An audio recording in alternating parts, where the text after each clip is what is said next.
Palmolive Soap, your beauty hope, and Luster Cream Shampoo for soft, glamorous, caressable hair bring you Our Miss Brooks, starring Eve Arden.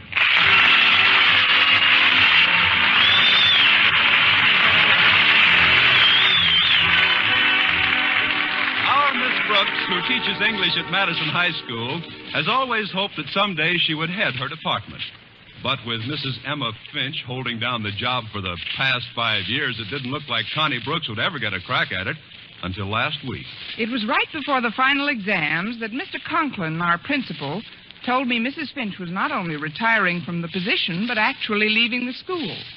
When I asked him why, he blushed and replied, because it's best for all concerned. Oddly enough, it was our bashful biology teacher, Mr. Boynton, who finally told me the reason. We were alone in his laboratory at the time, and he said, Miss Brooks, Mrs. Finch is going to have a B.A.B.Y. I guess he put it that way so as not to embarrass some young rabbits who were listening. Anyway, Friday morning at breakfast, I was talking to my landlady, Mrs. Davis, about it. Well, what do you think, Mrs. Davis? Do you suppose I'll get the job? I can't see any reasons why you shouldn't, Connie. Honestly? But can you see any reasons why I should, Mrs. Davis? No, I can't see any of those either. It's up to Mr. Conklin to recommend the new department head to the Board of Education, isn't it? Yes, it is. Well, how do you stand with him? How do you mean, Mrs. Davis? Have you been, courteous, cooperative, obedient, and, respectful? No. And maybe I better forget the whole thing. Of course, it's not entirely up to Mr. Conklin's opinion of me personally. My work's got something to do with it, hasn't it? Frankly, Connie, your work should have everything to do with it. That's what I say. Maybe I better forget the whole thing. Are there any other English teachers at Madison who have been there as long as you have? Let's see.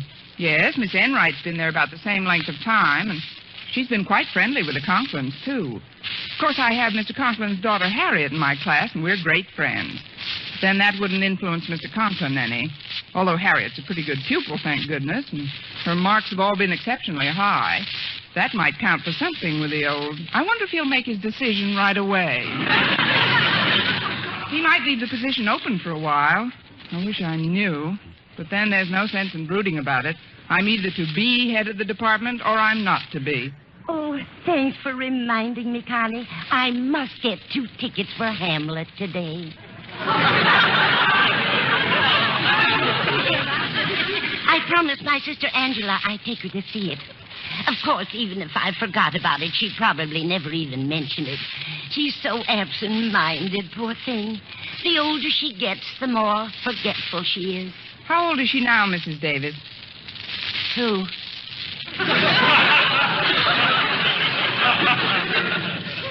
Your sister. Which one? Angela, the absent-minded one.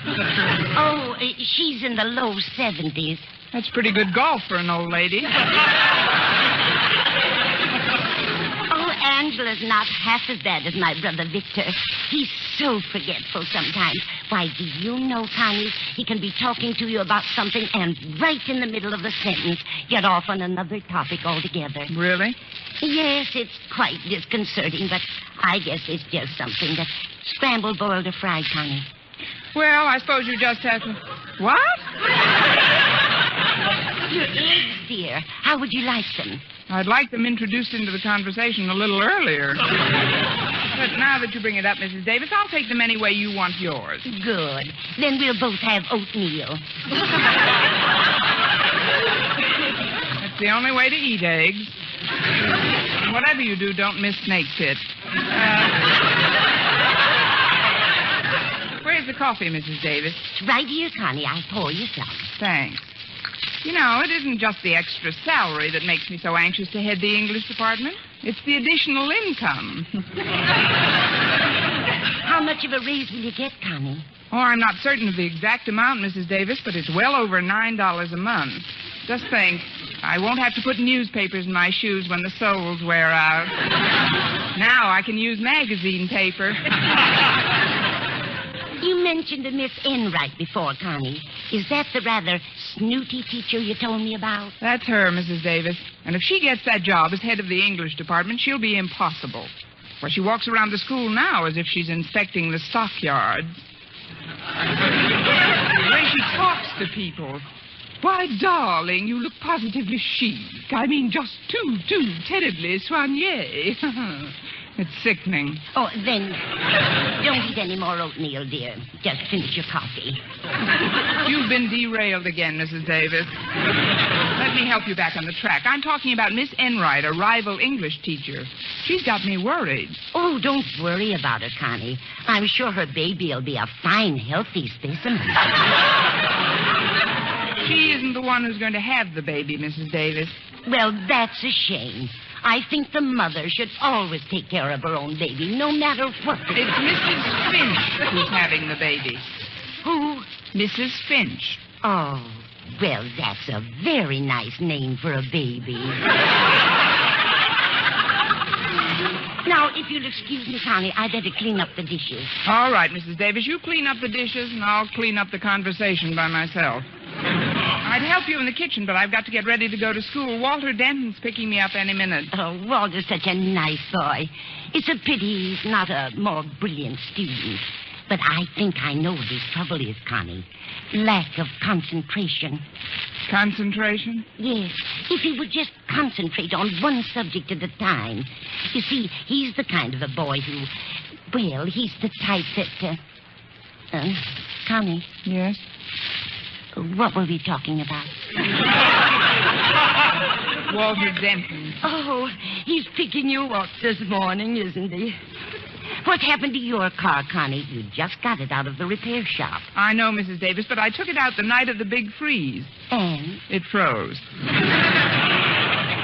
I did try to warm it up a little. I poured some boiling water into the radiator, but then the engine made the strangest sound. What kind of a sound, Connie? Well, I may be wrong, Mrs. Davis, but I'd swear it said, "Why don't you get yourself a bicycle?"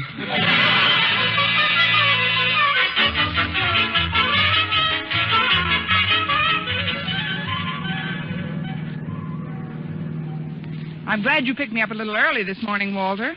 Today may be a very important day in my life. Well, the importance of today or any day in your life, Miss Brooks, is only exceeded by your importance to your adoring pupils, of which, if I may be so bold, I consider myself one of the most worshipful and reverent. Amen. Thank you, Walter. There are things about you, Miss Brooks, character traits, I guess you'd call them, which are not to be found in any other teachers I've ever come into contact with.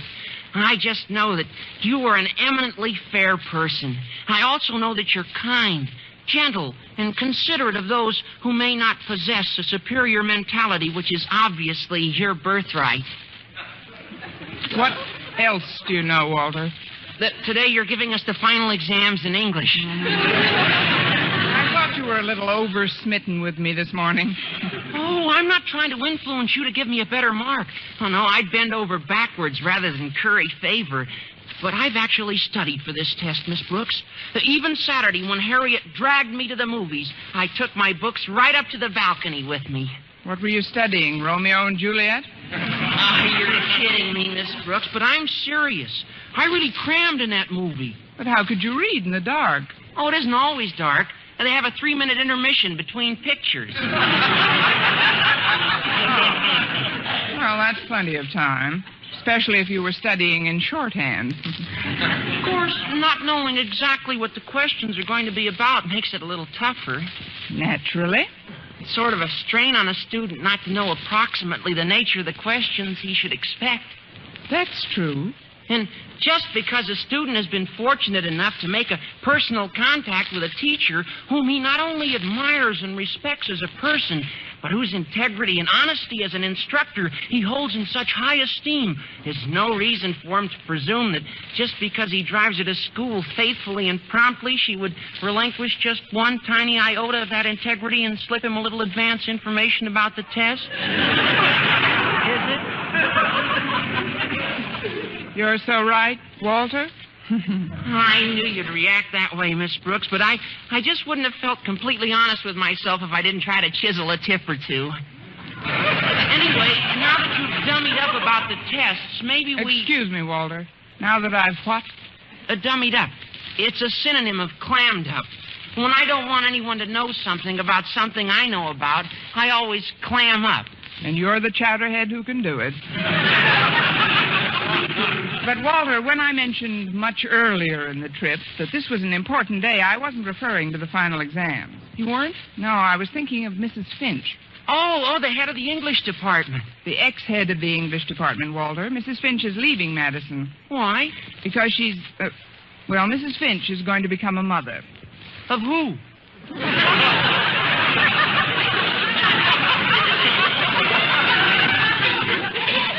Now, that's a fair question. Of her son or daughter, as the case may be. I didn't know Mrs. Finch had any son or daughter. Walter, you're not related to Mrs. Davis, are you? Oh, no. No, of course not. She's just absent-minded. Look, Walter, what concerns me at the moment is whether or not I have a chance to replace Mrs. Finch as head of the department. A chance? Why, you're a standout, Miss Brooks. You've been teaching at Madison long enough to be the principal. I mean, Mr. Conklin should certainly choose you over anybody else. How about Miss Enright? Oh, gee, I forgot about her. Now, she's even older than you are, isn't she? Oh, in point of service, that is. Oh, I'm glad you tagged that on, Walter. Nobody could be older than me in years. Not this morning, anyway. Oh, don't you worry about it, Miss Brooks. But why don't you see Mr. Conklin when we get to school and have a little chat with him? You know, turn on the charm, sort of. You mean butter him up? Butter him up? Yes, and don't sound so innocent, Walter. After the job you did on me this morning, you should get a prize from the Dairymen's Association.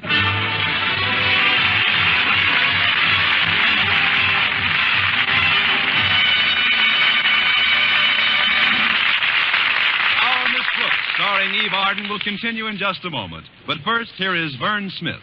Regardless of age, skin type, or previous beauty care, doctors prove you, too, may win a lovelier complexion with Palmolive soap.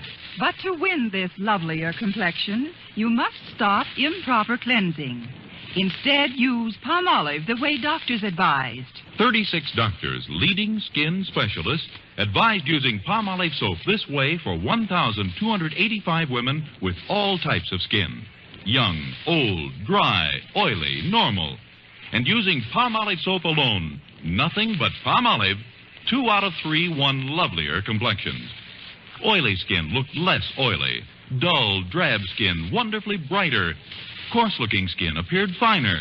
Even tiny blemishes, incipient blackheads, disappeared or improved. Now, here's what the doctors advised. Wash your face with Palmolive soap 3 times a day. Massage with Palmolive's wonderful beauty lather for 60 seconds each time to get its full beautifying effect. Then rinse. Look for improvement in your complexion within 14 days. For doctors prove this way, using Palmolive alone really works.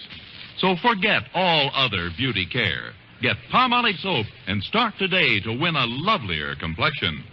For loveliness all over, use big, thrifty bath-size Palmolive in your tub or shower.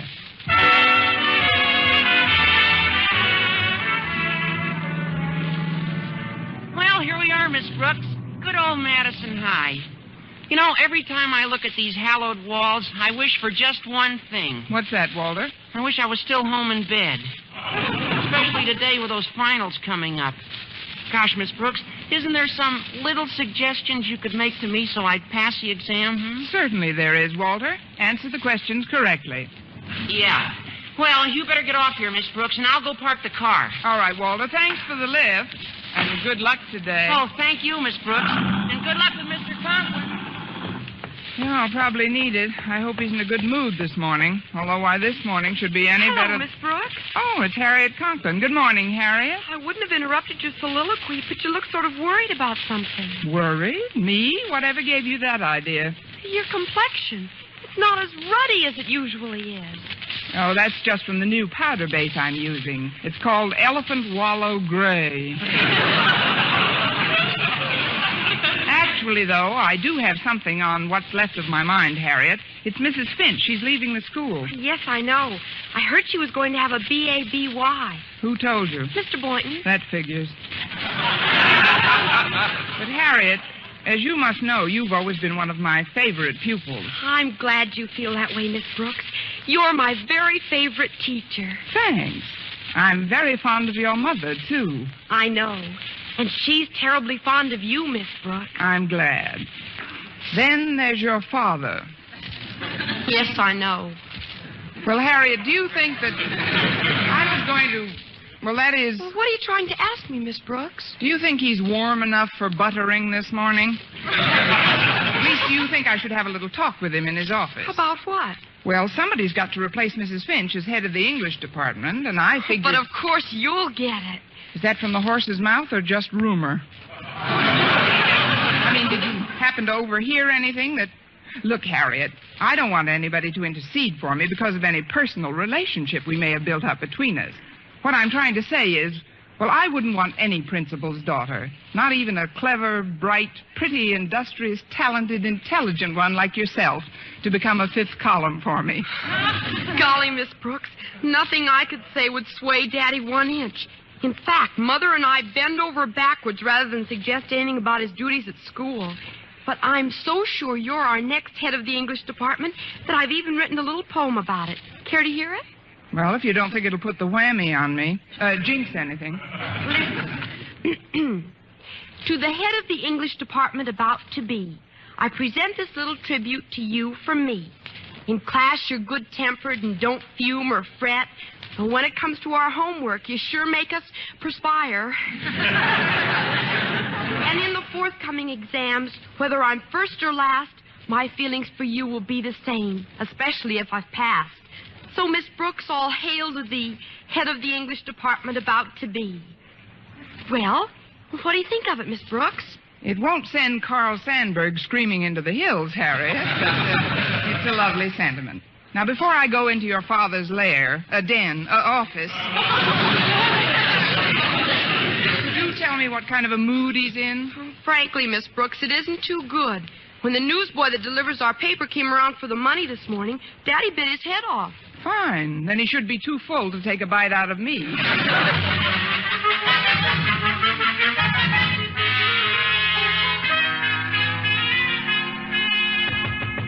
Come in. Good morning, Mr. Conklin. Oh, it's you, Miss Brooks. And how are you this bright, cheery, radiant day? I'm cold, damp, and depressed. Now, what can I do for you that won't take longer than a few minutes? Oh, it isn't what you can do for me, Mr. Conklin. It's what can I do for you. Oh, I know. I'll sharpen some pencils for you. Here's one. Miss Brooks, I don't want you to sharpen any... but this one is so blunty. It'll just take a minute.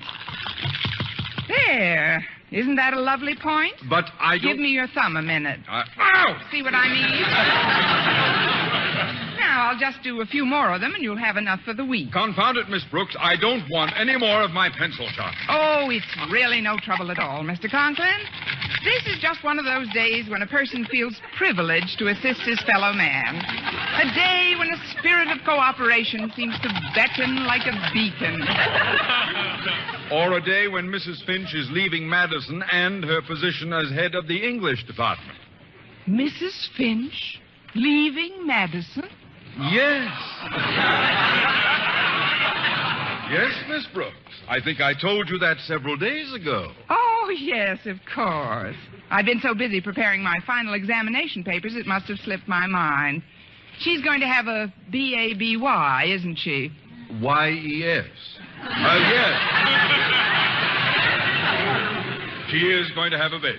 Well, I just know they'll be happy together. Now, let's see what else I can do to make this office a home away from home for you. I know. I'll just rinse out this pen wiper for you. That happens to be a blue pocket handkerchief I got for Christmas. Must have fallen out of my coat. Oh, then I'll tuck it back in for you. May I say you have a lovely eye for color combinations, Mr. Conklin? It goes so well with this pretty purple tie you've got on. But it seems a little loose around your neck. Let me tighten it a bit. There. Miss Brooks. There, that's better. Now you're both the same color. See here, Miss Brooks. I don't know what you expect to get Oh, from I this. must clean off that desk of yours, Mr. Conklin.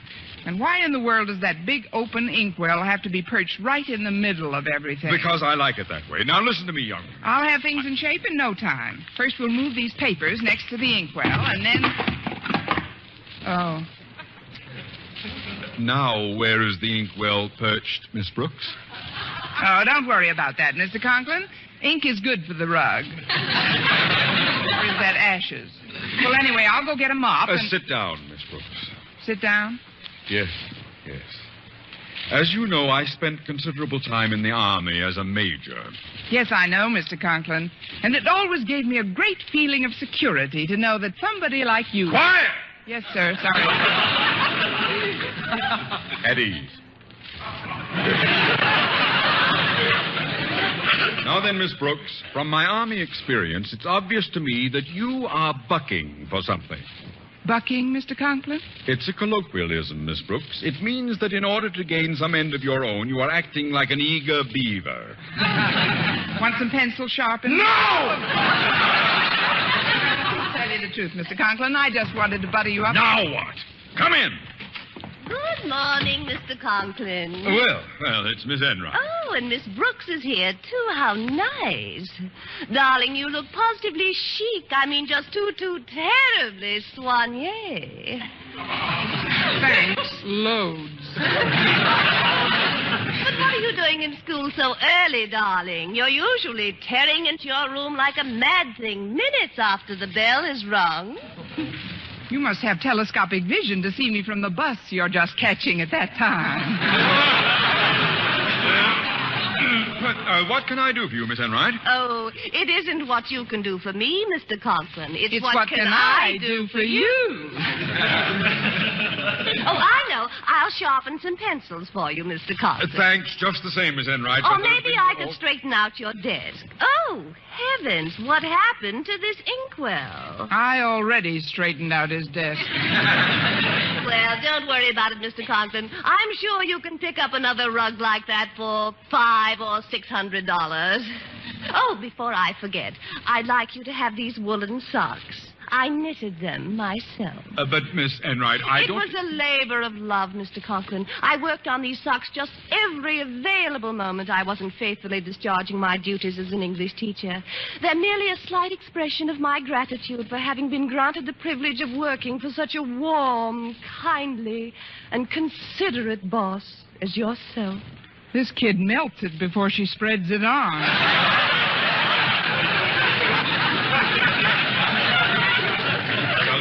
Thank you for the thought, Miss Enright, but with Mrs. Finch leaving Madison and a number of... Is she really? Well, this is a big surprise. It must be. You look even more surprised than you did when we heard about it last Tuesday. That will do, Miss Brooks. Miss Enright, in view of the fact that you are eligible for the position that Mrs. Finch is relinquishing, I feel that I cannot accept this pair of socks. But, Mr. Conklin, whatever shall I do with him? You can give one to Mrs. Finch's baby. It'll make a nice sleeping bag for him. I think you should know, ladies, that my selection will be based largely upon the results your students achieve in their final exams this morning. Therefore, you will not mark your own papers, but bring them into this office immediately after the tests are completed. Are you going to mark them, Mr. Conklin? Certainly not, Miss Brooks. My daughter Harriet is one of the students taking the test.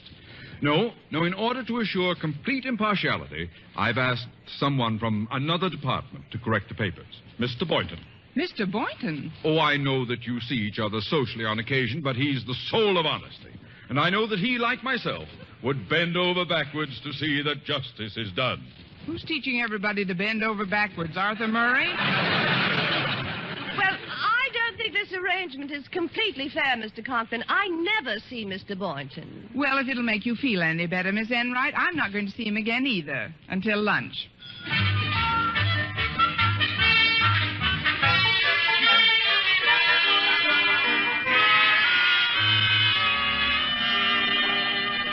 If you'll just tell me what you want, Miss Brooks, I'll take your tray. Oh, I'm too nervous to eat anything right now, Mr. Boynton. I'll wait until I find out the result of this morning's exam. The one you're marking, Mr. Boynton.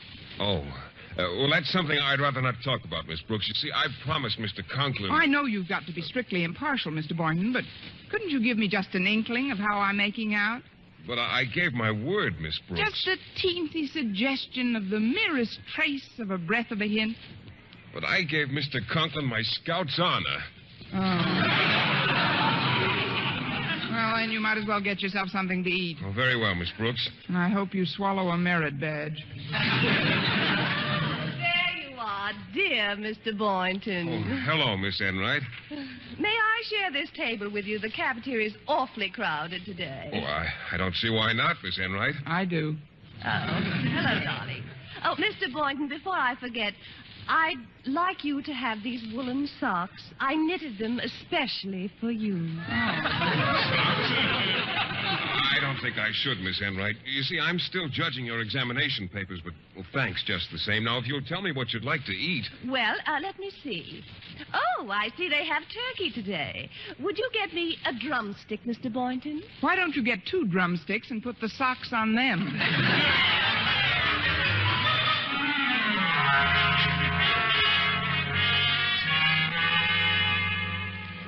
Miss Brooks, Miss Enright, I've summoned you to my office to tell you that Mr. Boynton has finished grading the examination papers and has reported to me that both of your classes have done equally well. Therefore, it will have to be my decision after all.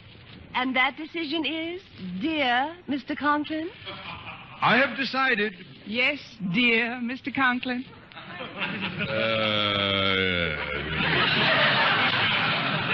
I have decided that for the coming fiscal year, I shall save the Board of Education exactly $9.85 per month.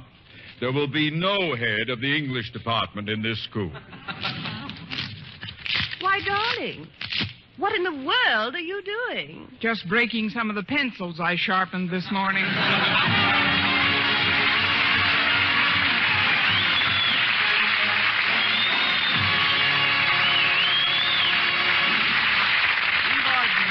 Miss Brooks returns in just a moment, but first...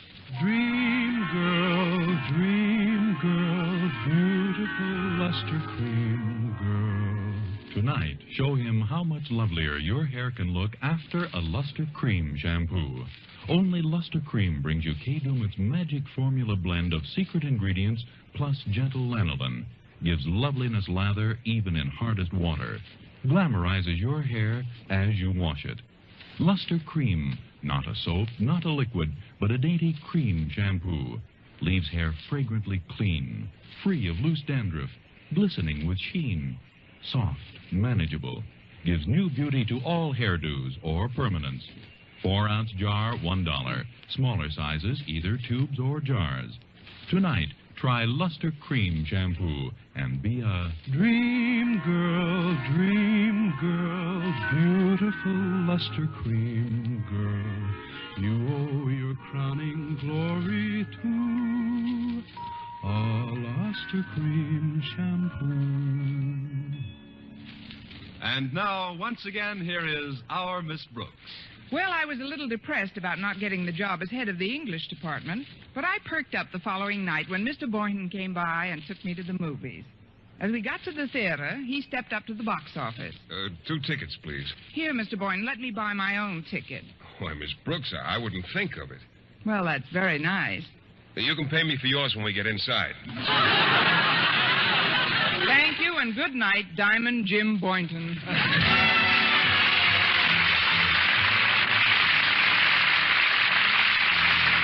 Tune in to one other Our Miss Brooks show, brought to you by Palmolive Soap, your beauty hope, and Luster Cream shampoo for soft, glamorous, caressable hair. Our Miss Brooks, starring Eve Arden, is produced by Larry Burns, written and directed by Al Lewis, with music by Wilbur Hatch. Mr. Boynton is played by Jeff Chandler, Mr. Conklin by Gail Gordon. Others in tonight's cast were Jane Morgan, Dick Crenna, Gloria McMillan, and Mary Jane Croft.